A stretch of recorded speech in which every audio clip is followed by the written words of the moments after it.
welcome to another edition of the Willy Bragg Show.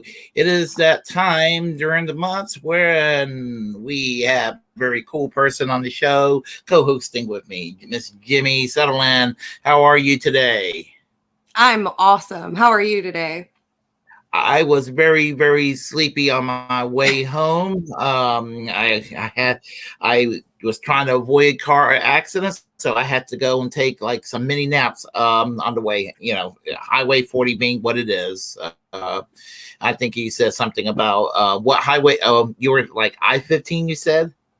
Oh yeah, the I-5, the I-15. Yeah, over here. Yeah. Yeah. They're called parking lots, even though they're freeways.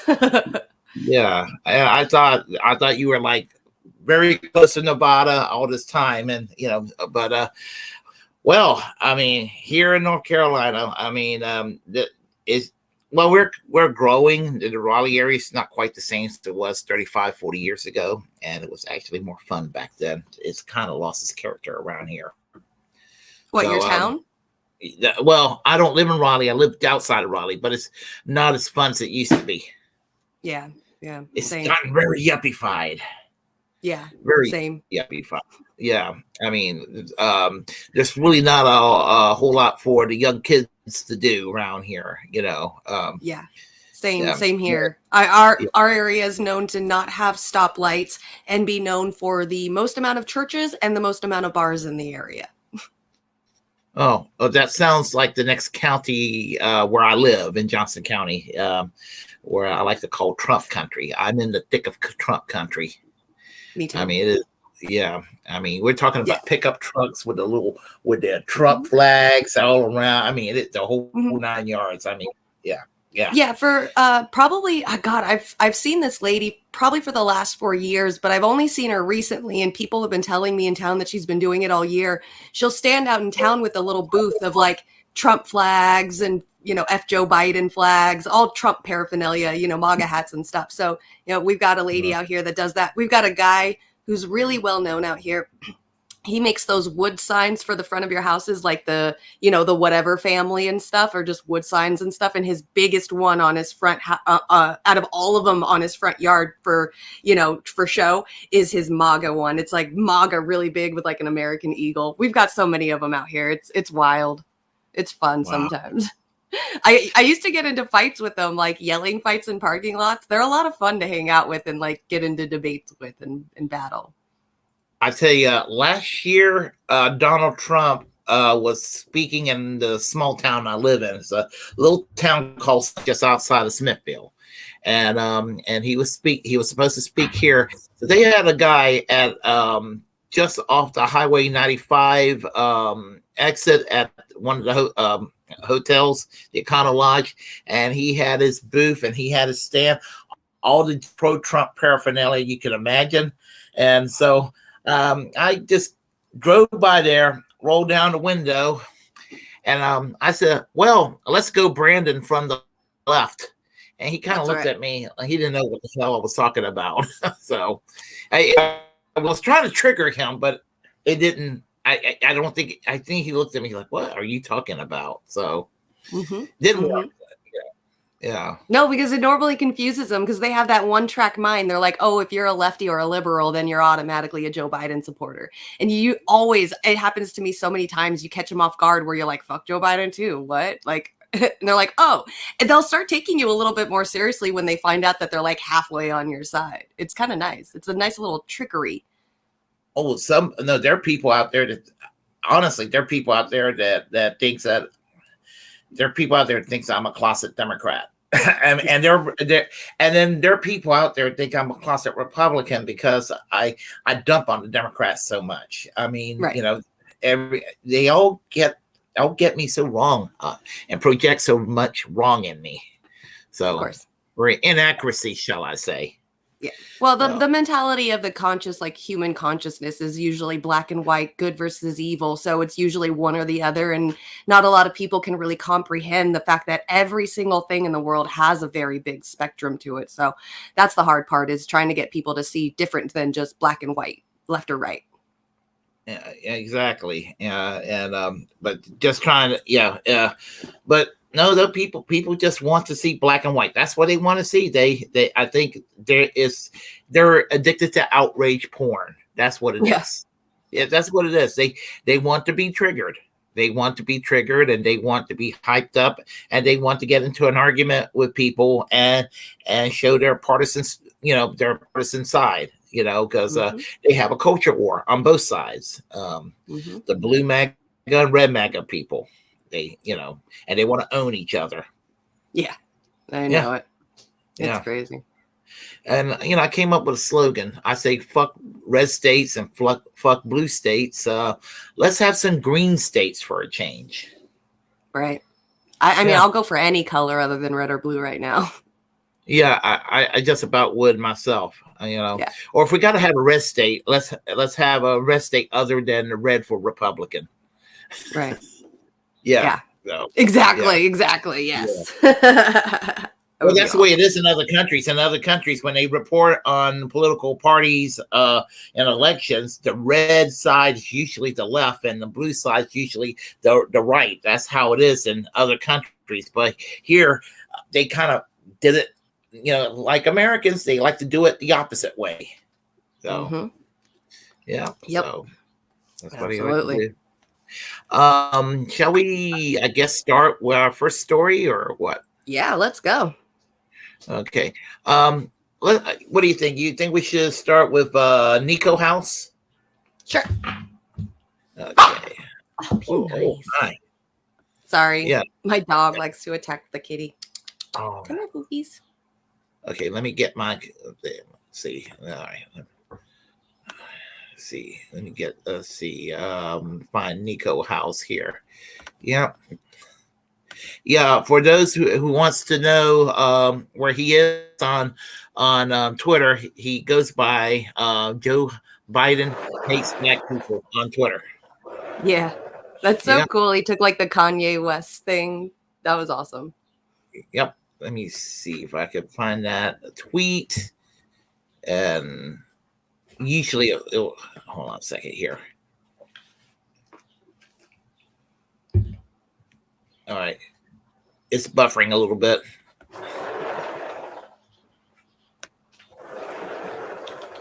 I'm going to have to get a new computer. Have you got one yet? I'm going to have to get one. Oh, okay. It's going to happen soon. Let's see. Hold on. Okay, give me a second. Of when Alexander Ocasio-Cortez beat Joe. Let me get it right back to the beginning. Okay.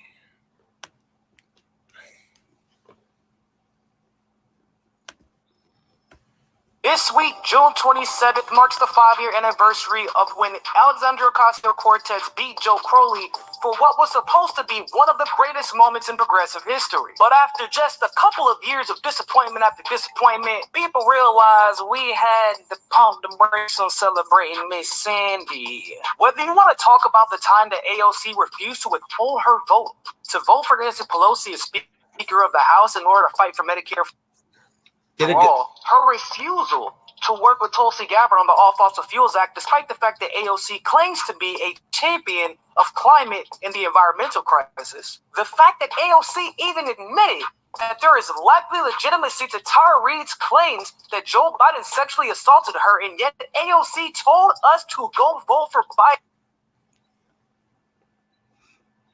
Biden. I don't know why it's doing that. Hold on. If you want to send me the links, I can put them up. I'll do that. Let's do that. Okay. We're going to do that. Okay. Anyway, okay. She will do this. We're going to do that. We're going to start over again, and we'll send you the link. All right, you got it. Let me get my little stuff I can prepare for it. That. Yeah. I don't know why it's doing that. I do know why it's doing that. Mr. Floofy Tail, what are you doing? Here we go. Okay, cool. And then when I put it in there, you're gonna have to push the share button. All right. All right, let me get half split screen for you and then present. Okay. All right. All right. You ready? I'm ready.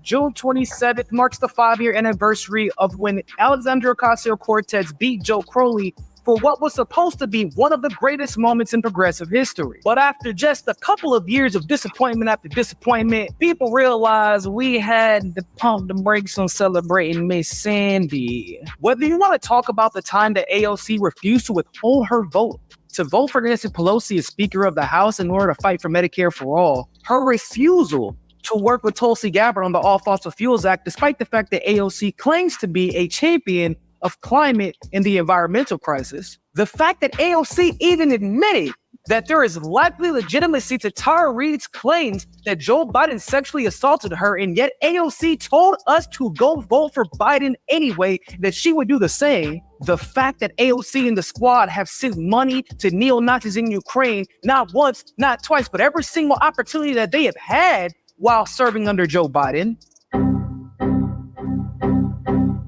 Progressives finally had to come to terms with the fact that what we thought was supposed to be one of the greatest moments in leftist history ended up being the greatest disappointment in leftist history. Well, the second greatest, next to Bernie Sanders taking hundreds of millions of dollars from poor people and then endorsing Joe Biden.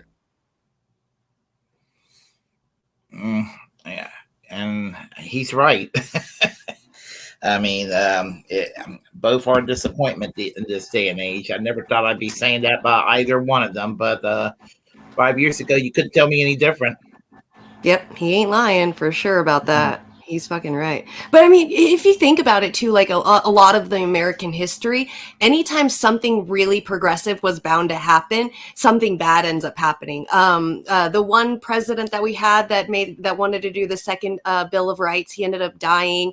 And then right after him, I think right around the time Truman maybe or somebody was running as vice president, and he was super progressive, and they ended up like doing the same thing they did at Bernie Sanders during the conference, you know, loud noises, drown them out, bring people in that hate operatives, stuff like that.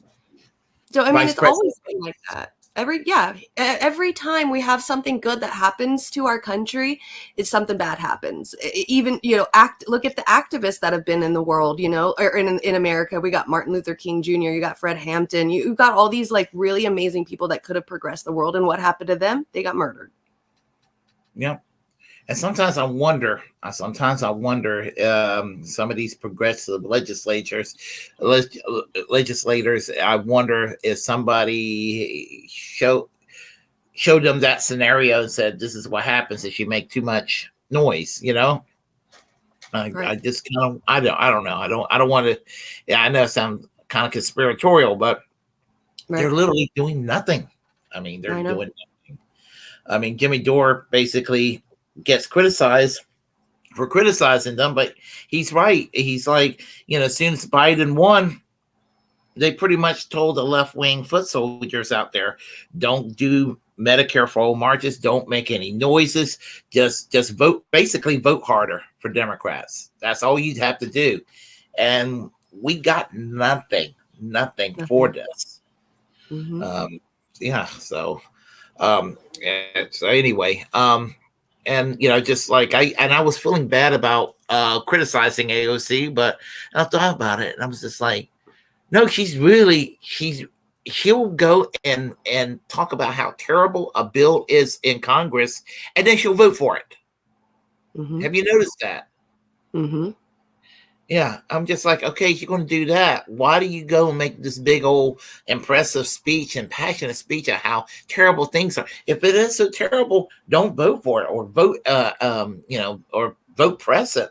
But don't just actually vote for a bill that you're against, you know, and then get all hyped up about it.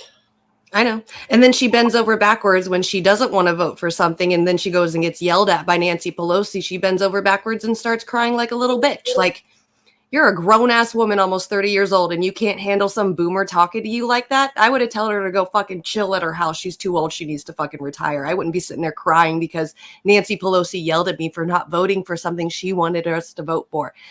That's when I really got pissed off. I was like, if you can't even stand up to Nancy Pelosi and she's making you cry, you're not it. Not at all. Plus, Yeah, I mean, it was the Justice Democrats. We knew back then, a lot of us, when we turned away from the Democrats right after the primaries, right after the national convention, we knew that even if you were going in to be a Democrat to infiltrate, it's not working. It wasn't working. A lot of us who tried to infiltrate the Democratic Party, even in the smallest little thing, just got pushed off to the side, and other people got put in our places as, that wanted what they wanted. So just her going in as a Justice Democrat, she probably thought it was great. She was going to infiltrate, but you're a Democrat. As long as you've got that D behind you, you're always, always, always, always going to fall to the line. Exactly, because there was a time that Nancy Pelosi was not necessarily as quote unquote far left as AOC, but she did campaign on single payer Medicare for all, and did campaign. She was a little bit further left to what she is now, referring to Nancy Pelosi, and look what she is now. I mean, look what she became. So, yeah. Oh yeah, we've done me and my friends done some research about her this week. We found out that Nancy Pelosi's daughter is not only taking care of, what's her name that just had shingles? Dianne Feinstein? Yes. So not only is Nancy Pelosi's daughter is the caretaker for Dianne Feinstein, but Nancy Pelosi's, I think, once removed or second removed nephew is Gavin Newsom, our governor here. Oh, yeah, that's true. He owns true. Yeah, actually, I know somebody I never met in person that lives in California, and he pretty much tells me that Gavin Newsom is far left. I said, no, he's not. He's a corporate Democrat. He is as corporate Democrat as they come, and he's telling me, no, he's far left. No, he's not. Don't tell me somebody's so far left. I know what a far.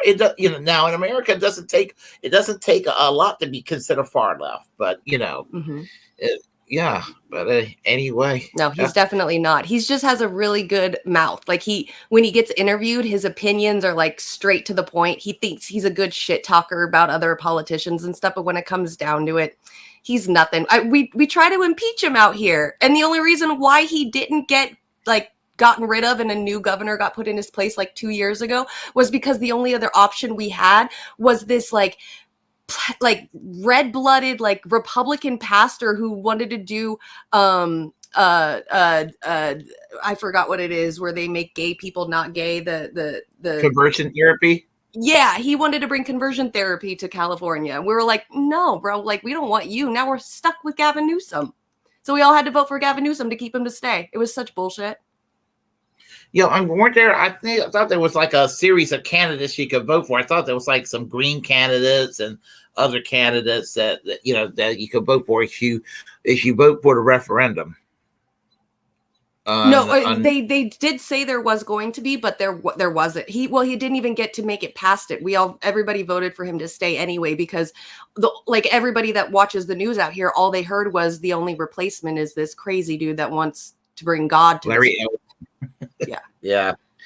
He's Sky Daddy in California. No, thank you. Yeah. He was bad news. Larry Elder. I want to share this meme that I saw earlier this afternoon. When I saw that, I was really floored. Let me put this up here. If it doesn't show as well on my end, I might actually forward a link on your ends, and maybe it'll show up better on your side. Yeah. Let's see. Yeah, see if it will show up.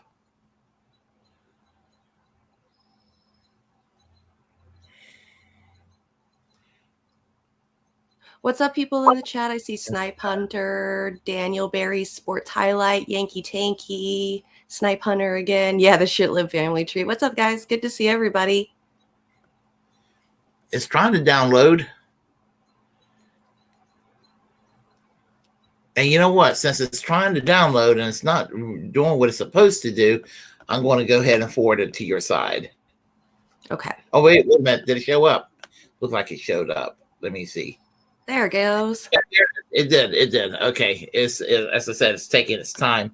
Yeah. Apparently, it says, and this is from Road Grimes, who's a host of Politics, and there's a video by him that'll be played this evening. This poster says "United Strike Back," and I'm thinking it's I don't know if I guess it's some kind of concert or benefit where basically it's Jello Biafra, the guy from the Dead Kennedys, Treacle from Green Day, Joe Lally from Fugazi's, Roger Moret from Agnostic Front, Sasha from Casca, I don't know that, Monte Pittman from Ministry, Puzzle Panther, proceeds by Eugene Hutz, Casa Gogol Records, and it goes basically some benefits for Ukraine. And I'm just floored that some of these people, they're supposed to be far left or left leaning, are doing this with the yellow blue, all about Ukraine and everything.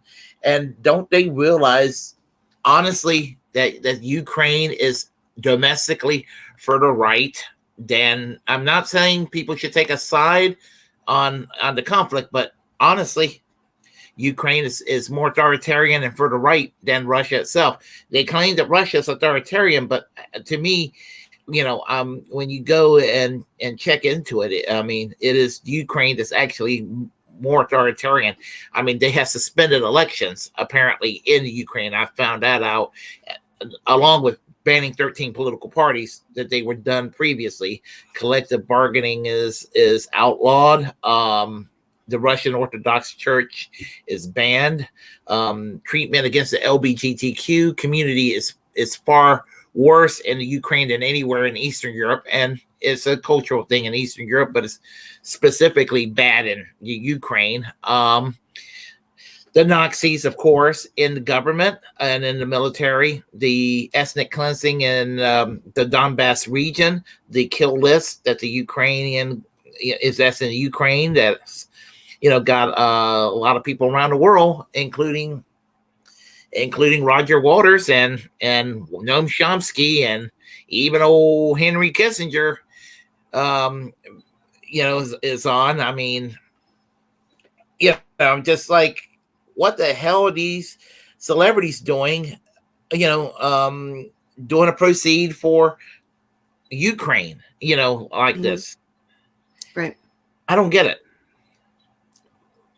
I don't either. I really don't. I mean, usually we're like, oh, well, like when a celebrity or an artist is like, doing performances for things that we agree with, we're like, oh yeah, that's awesome. And then when they're not, we're like, oh, what are they doing? But I mean, I honestly, truly, like, I don't really think if you're a celebrity, you can't really be that involved in politics, or at least super involved to where you know everything about it.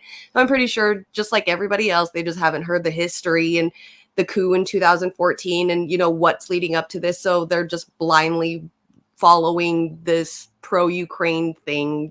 Just, it is what it is. Our country's going to be in a war forever. We just win this one now. We're just waiting for the next one to come. Yeah, and I said this about a day ago, that I'm already opposed to the next war. Damn it, I am. Yeah. Yeah. I don't even know what it is yet, and I'm already against it. Yeah. Yes, I know. Yeah. Yeah. And that's the hard part too, is like, you say you're against war and then people are like, oh, so you don't want Ukrainians to live? It's like, I don't want anyone to die at all whatsoever. What are you talking about? It's like they totally just block it. They're like, oh, so if you just don't want war, then you want Ukrainians to die. Like, it's not like that. I want everyone to be able to live without these warmongers continuously making free money off of the government with subsidies so they can continue making new weapons of war every time.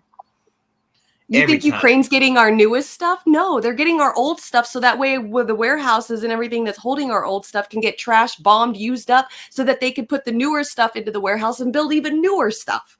That's all it is just keeping capitalism going.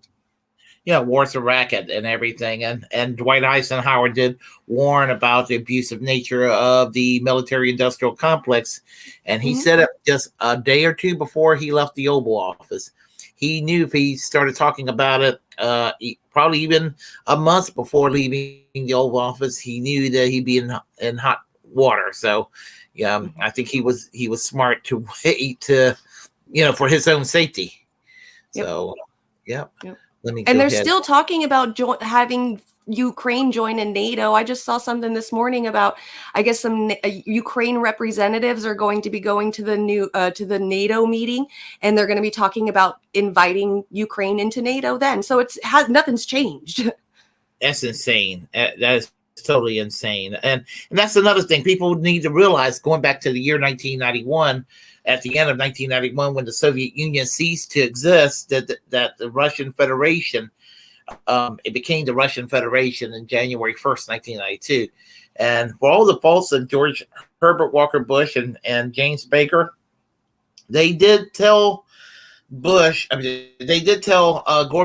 that there's a promise that outside of the reunification of Germany, West and East Germany, that none of these Warsaw Pact countries, former Warsaw Pact countries, will be joining NATO. And then at the end of the 1990s, one by one, they just started joining NATO one by one, over and over and over again. And I just, they felt like they felt like they're going to be they felt threatened. And also the austerities that was forced upon them in the 1990s. I remember the instability that was going on in the 1990s in Russia at the time.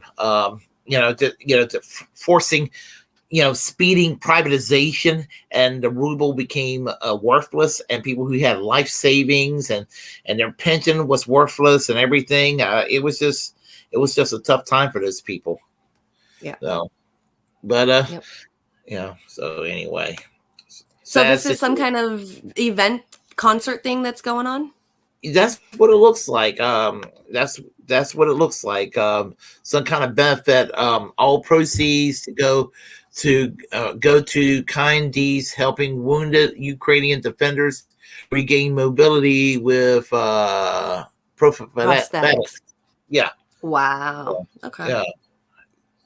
Well, here's the thing. I mean, I don't want any Ukrainian to be wounded or killed, but I don't want any Russians to be wounded or killed either. I don't want anybody to be wounded or killed in this whole damn conflict. Yeah. I agree. For some reason, that's considered, my position is considered, pro-Russian. Right. Yeah, they automatically think you're like Putin's bitch and shit. Yeah, absolutely. I know. Yeah. That's when you just get back at him and you tell him, have you ever seen Putin on a bear? That shit is hot. Yeah, that's funny. Yeah, I've seen those pictures of him on riding bear. Yeah. Shit's hot. I don't know about, not for me it's hot, but I understand. Yeah. Let's see. Glenn Greenwald. I don't know if Glenn Greenwald thinks it's hot, but I will play you a Glenn Greenwald video about Lindsey Graham loving Joe Biden's war, which is not a shocker, Let's see. Hold on a second here. Hopefully we won't get a lot of buffering.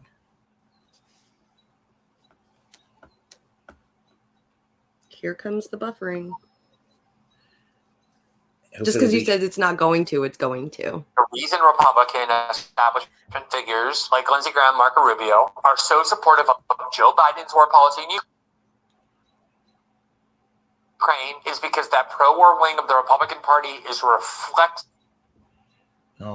jingoistic, by which I mean every time there's a proposed war that the United States might fight and identify some bad foreign enemy that we're supposed to go to war with, every single time, that wing of the Republican Party, the establishment wing of the Republican Party, automatically wants to go to war, bomb those countries, kill people, remove their governments. Every single war of the last 20 years that has been proposed to fight or that the United States did fight, Lindsey Graham was a cheerleader for. They just immediately, reflexively see the world as the United States being so inherently good that anything it does, including bombing other countries, killing other people, invading other countries, changing governments, coupping governments, is intrinsically a positive. The reason Republican establishment figures like Lindsey Graham, Marco Rubio are so supportive that's why they of call Joe them Biden's shorts. war policy. There we go. That's why they call them shorts. But yeah, I mean, you know, when people tell me, I have had people telling me that all the neocons have gone into the Democratic Party, as if I'm a Democrat, for starters. But also, you know, here's the thing. They think, a lot of people think a neocon is some mild-mannered, polite Republican who's kind of moderate. They're not. Some of them are like just the most angry, hot-headed assholes you can imagine, for starters. And, you know, and another thing is, the neocon sentiment is still alive and well in the Republican Party.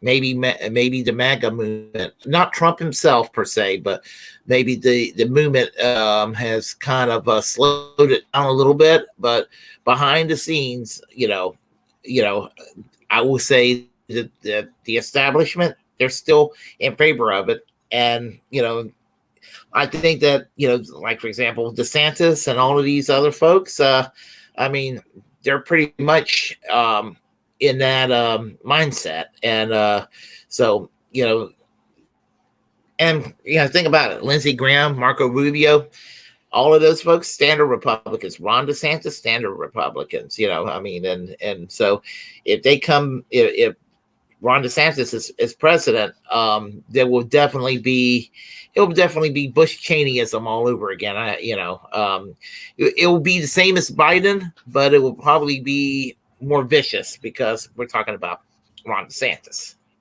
Mm-hmm. Absolutely.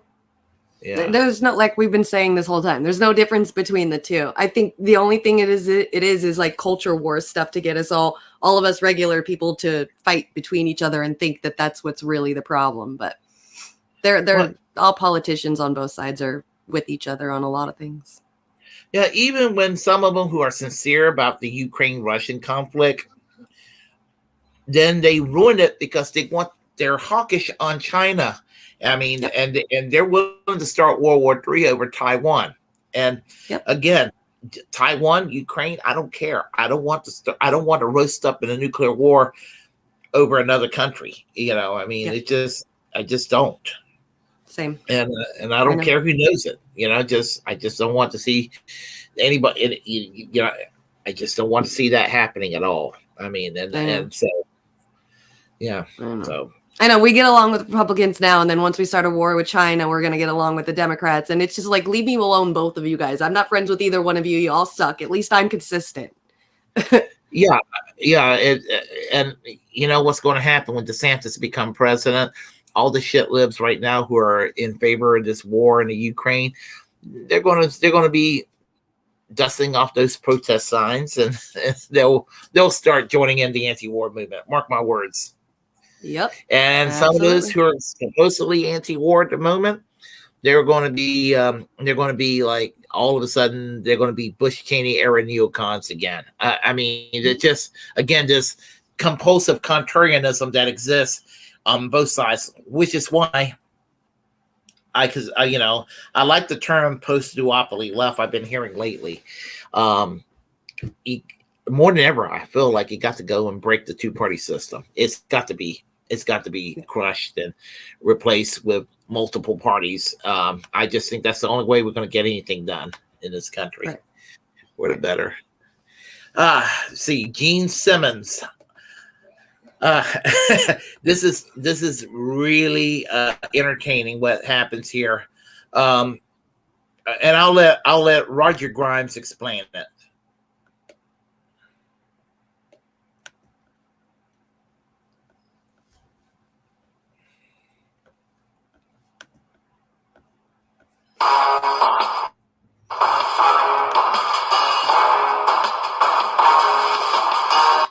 Citizens of the internet, it's been a minute, and I don't know why I stopped using that sign-on either, the citizens of the internet thing.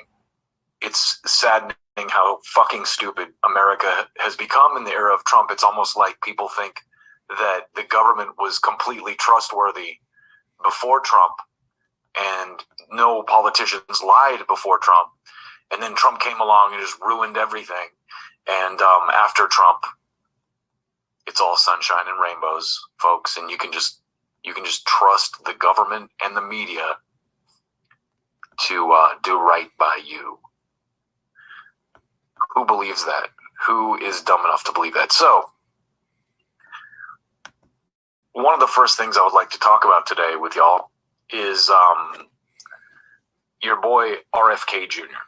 Now, I want to qualify this by saying, first of all, we're nowhere near close to an election, okay?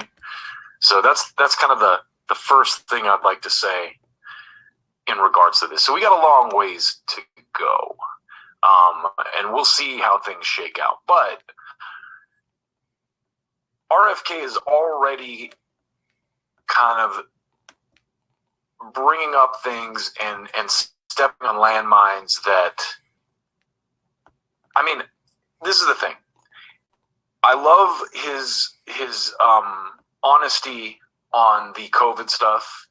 I love his willingness to say things that are third rail in the public debate, because we definitely need that as a country. And as a Kennedy, he's a person who has the kind of, gravitas to get away with it. But he's scaring me a little bit because, and let me show you this real quick. This is crazy. And I posted this on Twitter, and it didn't get much traction, but just listen to this. I want to talk about someone else who's in town, Roger Waters, Pink Floyd. You're obviously Jewish. He's been coming out with lots of Israeli. And he's been coming a lot of very anti-Israel and what people think to be. So right off the bat, Gene Simmons had bad takes on COVID. He was one of those guys like kill the unvaccinated, and I'm exaggerating, but he's Jewish and Israeli. Now listen to this take. Now listen to his take on Roger Waters. Listen to this. His Semitic comments. I'm not sure that's the same thing. Right. So what's your position about Roger Waters? Well, first of all, he's a very talented guy. He's written some of the most wonderful music along with Floyd, many, many decades. And it's obviously held up, and he's got lots of fans. There is something to be said for keeping your political and other beliefs off the stage. His choice is to use the stage as a platform to further his point of view. There is a difference between a political statement about Israel and about anti-Semitism. By the way, anti-Semitism also involves Arabs. The definition of a Semite includes the Arab world. So look at Gene Simmons talking sense into Piers Morgan. Gene Simmons. And honestly, let's hear that again. Let's hear that again. Let's just hear that one more time. Anti-Semitism. By the way, anti-Semitism, all point of view. There is a difference between a political statement about Israel and about anti-Semitism. There is a difference between a political statement about Israel and anti-Semitism. Thank you very much, Gene. Thank you very much. America needs to hear. Yeah, and that's something that needs to be addressed, because sometimes when people criticize Israel, other people get defensive and they automatically assume that if you criticize Israel, you're criticizing Jewish people, and that is not the case. And I'm glad to hear it from Gene Simmons himself, who is Israeli born, whose mother is was a Holocaust survivor, and who is normally politically kind of an asshole most of the time. Here he is. He's kind of making sense, and he's more sensible than Robert Kennedy, who threw, Roger Waters under the bus. Wow. I didn't see what he said about Roger Waters. Yeah. I'll tell you what happened. He defended, Robert Kennedy defended Roger Waters when he got into trouble in Berlin for dressing up as a generic fascist in concert at the wall. I mean, and that was the controversy. And he says that he's not an anti-Semite. Then he found out about Robert Kennedy found out about his support for the Palestinians, and Robert Kennedy's a hardcore supporter of Israel, so he basically deleted the tweet and didn't want anything to do with defending Roger Waters anymore, and that was where the controversy came in. And so, just kind of like, couldn't he separate, even if that's his position, couldn't he separate that and just say, well, I defend Roger Waters anyway?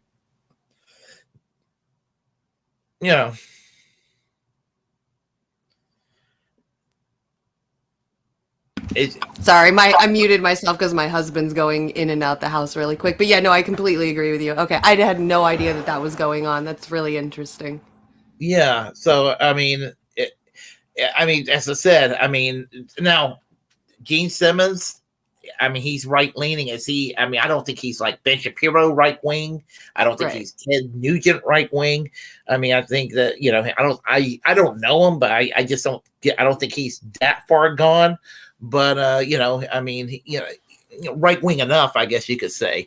But I'm kind of happy that he's looking at Roger Waters and didn't go and throw the knee jerk, well, you're an anti-Semitic piece of shit kind of attitude, Mm-hmm. Yeah. As soon as we heard that RFK Jr. is, for the Israels and anti-Palestine, all of us should just stop talking about him completely. He's now officially irrelevant. Like, done. Like, shouldn't we be playing the process of elimination with, like who we're going to be voting for anyway? So, that's if I'm sorry, but if a politician is running for president and they have one thing that you don't like about what they believe in, or it's wrong, don't vote for him. Yeah. Oh, well. That's true too. That's true too. Yeah. But Robert Kennedy. And anyways, plus he's a Democrat. There's like 50 other Democrats that are running. You really think that he has a chance anyway? They're all going to push in Joe Biden until he's like in his grave, like with a breathing tube out of it, so that way they can hear him from 6 feet under. Like they're going to keep. It's like Weekend at Bernie's out in the White House right now, and they're going to keep it that way. Yeah, and Robert Kennedy and Marianne Williamson. Let's face it, they're going to Bernie Sanders hit them. They're going to get Bernie Sanders. That's my new term, Bernie Sanders. That's what they do in Democratic primaries. They Bernie Sanders their people that they consider troublemakers.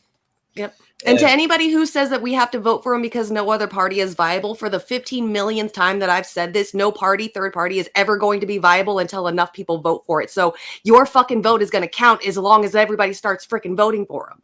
That's the problem. Is they're like, they're not viable. Well, you're not voting for them.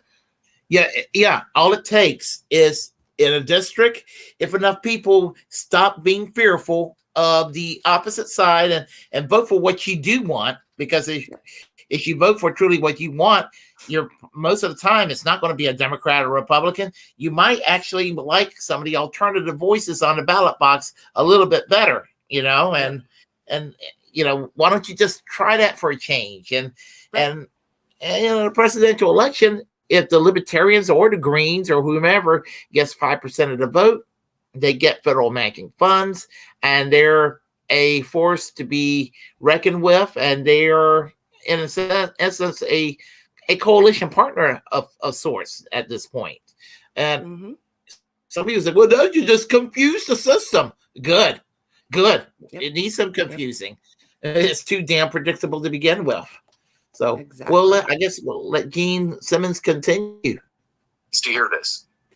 By the way, anti-Semitism also involves Arabs. The definition of a Semite includes the Arab world. So also, I think he's a well-meaning guy. I don't agree with his point of views, of course. So do you think he's anti-Semitic, or do you think he's anti-Israel I think he is, from my point of view, inflamed, angry about the political situation, as we all are. You want there to be peace someplace. And look, I turn our attention to this wonderful fairy tale of a country where there are leprechauns and some Ireland, the north and the south. Yeah. So it's been ongoing for God knows how long, and the divisions are deep. If you're either Protestant or Catholic or different, and I've visited Parliament there. We're going to come to that. So, right off the bat, let's applaud Gene Simmons for being a voice of reason around this whole Roger Waters thing. Because when I saw it, I thought, this is one of the most ridiculous things I've ever seen. What Roger Waters is doing is clearly an act, and he's not wearing actual Nazi symbolisms. He's wearing two hammers crossed, and he's, obviously he's trying to look like a fascist because that's part of the storyline. So at the time, this all became like a scandal, and people were outraged at Roger Waters. I said, yeah, next on the agenda, we need to put Keanu Reeves in jail for all the people he murdered in the John Wick movies, because that's how absolutely stupid this whole outrage is. And really quick, can you pause it? To Gene Simmons for not playing. Yes. You know what this reminds me of is back in the early 2000s when Marilyn Manson came out with his music videos and everybody was calling him the Antichrist just because he was coming out with music videos that was like not normal. Do you remember that? Yeah, anything that's different. People are just going to, especially if they deal with the macabre or what have you, darker themes, they're going to be like, oh, scary and whatever. Yeah, I mean, this is what it reminds me of, is the same thing, like an artist putting on a performance and everybody think that that's their lifestyle and that's how they live and that's what they believe in, and it's like it's just a show. It's a theater play with music. People, come on. Yeah, exactly. And some people will. There are acts out there that they will take fascist themes and they will basically make a career out of keeping you wondering whether if that's what they are or not. Are you familiar with the act of Death in June? You ever heard of them? Yeah, they're a post-punk band from England from the 1980s. Goth post-punk, they still are around. They dress up in fascist gear, fascist kind of Nazi kind of regalia. Their music is kind of dark, morose, and you look at their record covers, you look at their videos, it just gives you that vibe that there's like a fascist theme going, but you can look at it as they're trying to be shocking, and when they're directly asked, they give you an ambiguous answer. they'll and the lead singer is gay, so it's kind of like is he you could get away with being you couldn't get away with being gay in Germany, so during the years of Hitler, but then again they got their name from the Night of the Long Knives. It took place, was it June the 6th, 1934, when the event called the Night of the Long Knives. Anyway, that's where they got their name from. And they play around with a lot of fascist imagery. Now, Glenn Greenwald did a video, and he talked about them, and they actually got the Ukrainian yellow and blue in the background now and everything. They got that little black sun symbol. Oh, it's just kind of like, okay. Wow. Yeah. I don't know. I just went on a tangent about that. That just came across my mind just now. Right. It's that performance stuff that people think is literal. Yeah. It bothers me. Their music is decent. I just don't, if that's what their ideology is, I don't want anything to do with it. You know what I'm saying? Yeah. But anyhow, playing into it as an Israeli and a Jewish man, I can't say enough good things about Gene Simmons for, saying what he just said, mostly on the Roger Waters issue, right? Because so many people have been so stupid about that whole thing that, it's very, I want to say saddening, but it's really just stupid more than anything. And so one of the really stupid things about it, and the reason I opened with discussing RFK Jr. is because Gene Simmons is actually to the left of RFK Jr. on Israel, which is shocking. But it's true. Gene Simmons has a more progressive take on Israel than presidential candidate RFK Jr. does. And I'm going to show you. I came with receipts. The guys in Due Dissidence here were kind enough to do a bit about it, and I happened to see them doing it, and I think that their takes are pretty much the same as mine. And I love these guys. So let's watch them kind of break down RFK Jr.'s take on Israel. A recent controversy in which you found yourself more as a window to understand some of your broader views, which was the praise you originally offered for Roger Waters with regard to his stance on both Ukraine, which he is opposed to in terms of the U.S. proxy war, as well as COVID. He was questioning a lot of the same orthodoxies you were. And then you ended up deleting that tweet where you praised him and made clear that the reason was because he had held views on Israel and Palestine that you didn't share. I want to ask you about the specific kind of divergencies that you have with him on that question. But before I get into that, why was it necessary for you to delete your praise for Roger Waters just because you disagree with him on Israel? Can't you praise him on Ukraine and COVID and then at the same time say, but there are other issues, including Israel, where I have differences? Why did you delete the praise entirely? Okay, now the thing that's so bizarre, before we get to his answer, the thing that's even bizarre about the question is that Roger Waters came under fire for dressing up as a fascist. The accusation from the jump was that he was anti-Semitic. So if RFK was going to jump in and defend him, isn't it to be assumed that he's defending him against charges of anti-Semitism? And given Roger Waters' very long and well-documented history of advocacy for the people of Gaza and the West Bank, he visited the West Bank in 2009. That's a video that we showed on our last show. How was it that you were unaware of his position on Israel when you defended him against charges of anti-Semitism? What, you happen to like him for other reasons, so you came in half-cocked and tried to defend him on an issue that you weren't even clear what the debate was about? Great point, Keaton. Great point. Right? I mean, do you follow what I'm saying? This is a bizarre timeline. The more we see of RFK, the more I feel like RFK plays as anti-establishment because he's establishment 2.0 and we're up to establishment 5.0. So right. when you also when 5G, he's still on 3G. to establishment 2.0 era. What's that now? I said this dude Russell just said that motherfucker's on 5G while RFK's still on 3G. Yeah, that's true, and I think that's where I kind of think that's where he's coming from with his the Zionism, from Robert Kennedy. He comes from a time when left liberal progressives used to support Israel. It was like everybody did because it was a collective guilt after World War II, and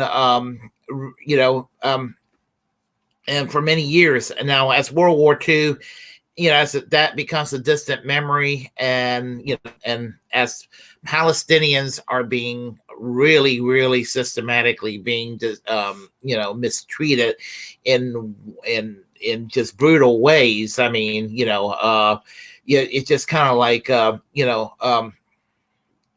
it's just kind of like this is unacceptable. After what the Jewish people went through, this is unacceptable. Mm-hmm. I mean, granted, it's not what they're not doing 100% what Hitler did to the Jewish people, granted, right. But it's still, it's still discrimination. It's still brutal, and on a human rights level, it needs to stop. Well, it's partially England, UK's fault too for giving Israel Palestine as well too. Like they should have never done that either, So I got a question for you. I debated this issue before. I think that this whole issue could have been resolved after World War II if the United States, Great Britain, France, and the Soviet Union would have taken a piece of land in Germany, about the size of New Jersey in Germany, give that to the Jewish people and said, listen, this is your new country right here. I think that would have been the solution. Yeah. Instead of shipping them to a whole new place that they know nothing about. Absolutely. Yeah. You're pretty much turning them into oh my gosh, I'm going to blank out on the word now. Of course I am. Refugees. You'd pretty much have turned them into refugees into another country instead of just rebuilding their own country. Because pretty much what they did is they took all the Jews out, sent them to another country, and then like left a lot of the Nazis still there if they didn't die. So, I mean, nothing really changed. Like the best thing they should have done is said, we are so sorry this happened. You can take some of Germany. That is all yours. Yeah, I think that should have been done, and the allies, they should have made an agreement to carve a piece of land and to have an agreement that this land is to be protected and that nobody's to fuck with these people. Yep. And I think on a Cold War level, I think maybe the Cold War tensions might have been lessened as a result. Maybe I'm crazy, but that's kind of how I'm looking at it. Mm-hmm. Is that Cold War is kind of like the Red Scare type stuff? Right. Yeah, well, I think the Red Scare and everything started or was brought about was because I think right after World War II, what happened was Russia took over some of the other countries. They're like, okay, well, we're the ones that really won World War II, because they kind of were the ones that really won World War II. So they took over a few countries. They're like, here, these countries are now mine. And that's what the USSR was. And that's why America and people I think they got the Red Scare, is they were thinking that Russia won and they took over these couple countries and they were going to turn into Germany and tried to spread. So, which they didn't. Obviously, the USSR failed. Those countries went to their own. It's Russia now, and now we're doing the same thing to them. Like we're stepping up in our own NATO into their walls, into their neighborhood now. It's wild. It's like we got so mad at Russia for doing it and we told them not to and they listened, and now we promised we wouldn't do it and we're doing it. So I think that's what got the Red Scare is that people were just afraid that Russia was going to turn into another Germany of spreading. Yeah. So, and there was, anyway, it's just sad that, that everything, with regard to, they couldn't find a solution after World War II that would have worked in favor of the Jewish people without discriminating against a group of people in Palestine, Yeah. So I agree.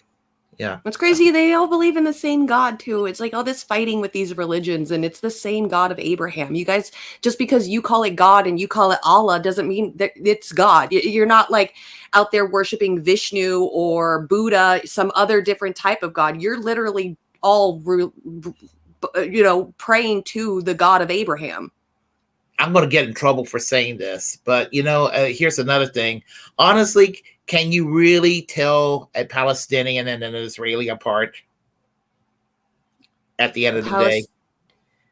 I don't know. Probably. I don't know. I mean, honestly, it's a lot of it's the same ethnic group. Well, the Sephardic people are the same ethnic group as the Arabs. I mean, this is the same ethnic group. They're all Semites. Now, the ones that came from Europe, they're the Ashkenazis, but anyway. But it's sad that the situation. But they do need to stop the oppression against the Palestinian people. Yeah, I'll let them continue. He's right there. He's a candidate. These kinds of views about it. That is another great point. He's a Kennedy. He's part of the political elite.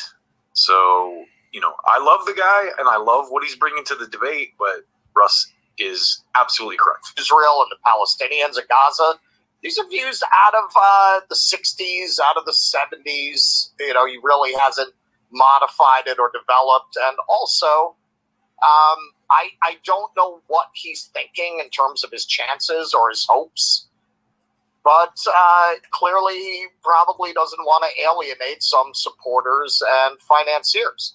But I think a lot of people saw him as some kind of revival of Camelot. Remember, Camelot was establishment. That was the establishment of its time. He represents an older, almost extinct establishment. He is not this anti-establishment outsider looking to burn down the system. He's looking to restore it to an earlier version. Indeed. And here's his answer to this question. Well, first of all, the reasons that I praise him was because of his position on the war, his position on COVID, which I thought was very courageous. Right. The reasons I praised him had nothing to do with why he was being attacked.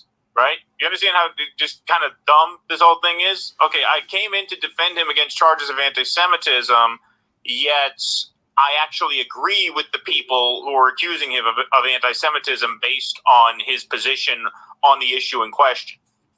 Not very well thought out. Let's let him keep going. At a time when nobody, and also his position on Julian Assange. Correct. I disagree. I would say fiercely. It's like saying I defended OJ because I think he's a good football player, right? Oh yeah, he probably did kill his wife. I was only talking about his touchdown against Denver. Exactly. It's like defending OJ because he could run the ball, right? I mean, I really enjoyed his performance in the Naked Gun films. Exactly. With his criticism of Israel, and I'm not, there are enough people who characterize those political differences anti-Semitic that me endorsing him felt like I was buying into that, into something that was abhorrent to me. Now, remember what Gene Simmons just said?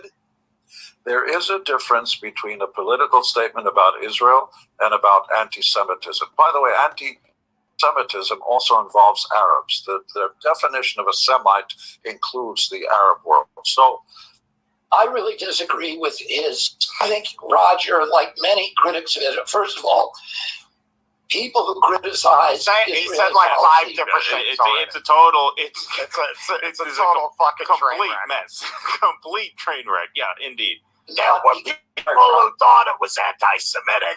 Not necessarily me, in case you are a Pink Floyd fan. Right, exactly. As is anti-Semitic. But people different standard to judging Israel than they would to judging an Arab country. False. I think then that you've crossed a line there. And first of all, he crossed no such line. He made no such statement. Look, the moral calculus here is very simple.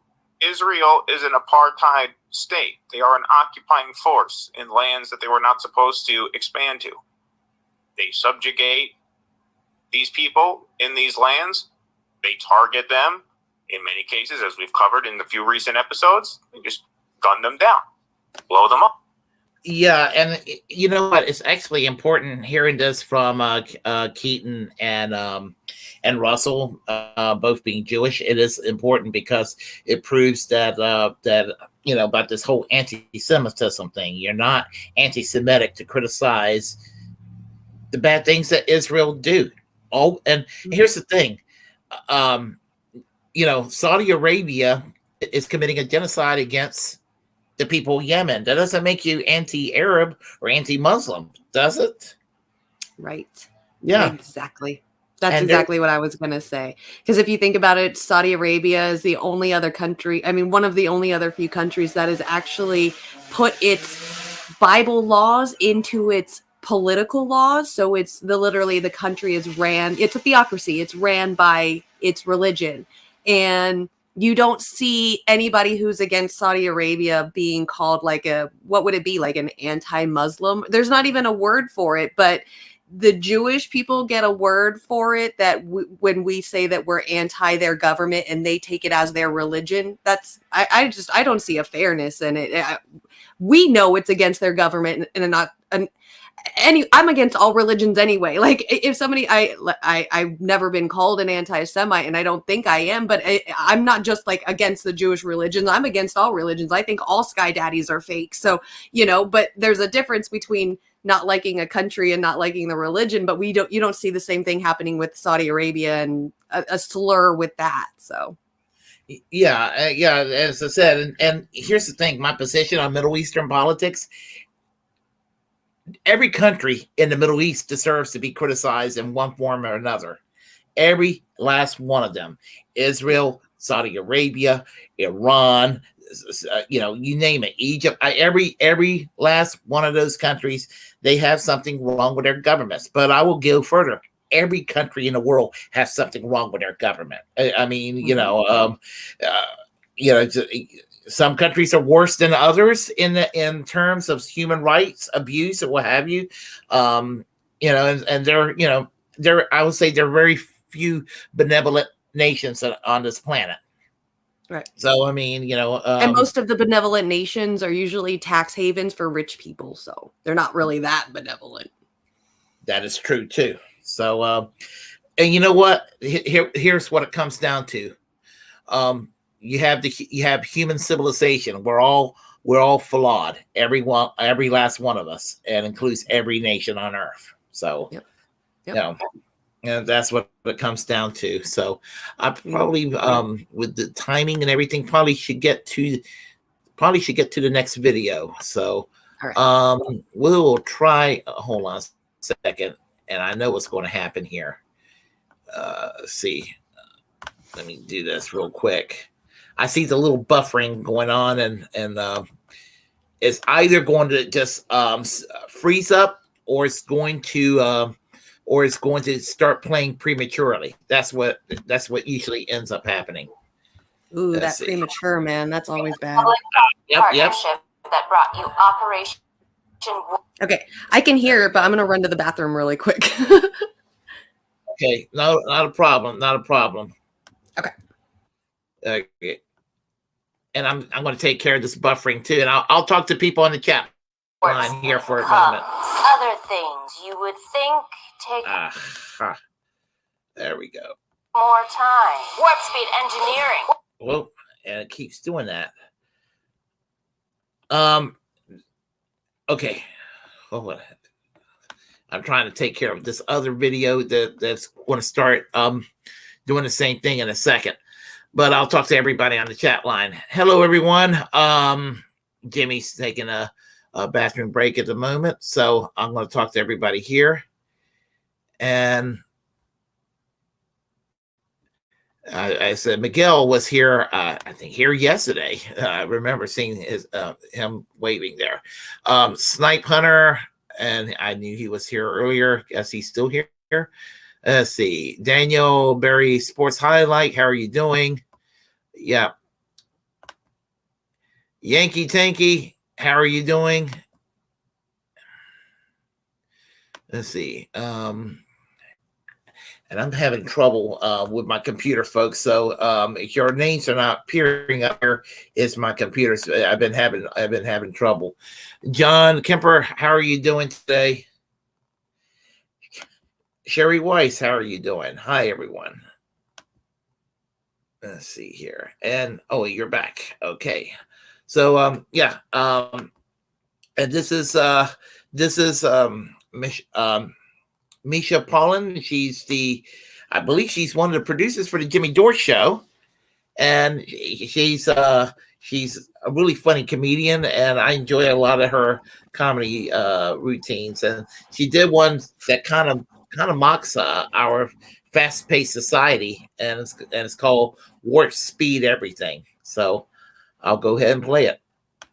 From the public-private partnership that brought you Operation Warp Speed comes other things you would think take more time. Warp Speed Engineering, Warp Speed Adoption, Warp Speed Construction, Warp Speed Carnival Ride Safety Inspection, Warp Speed Sex Changes, Warp Speed Religious Conversion, Warp Speed Facelifts, Warp Speed Military Training, as seen in Ukraine, Warp Speed Wineries, Breweries, and Distilleries, Warp Speed Blood Drives, Warp Speed Biopsies, Warp Speed Tattoos, Warp Speed Film Productions, as seen in Rust, Warp Speed Agriculture and Farming, Warp Speed Service Dog Training, Warp Speed Degrees, Diplomas, and other certificates, Warp Speed Criminal Trials, Due Process or Don't. It's your call. Warp Speed Assisted Suicide, and more. Before Warp Speed Airlines, I used to have my flights canceled all the time due to staffing shortages. Not anymore. Warp Speed can turn a forklift driver into a pilot in a matter of minutes.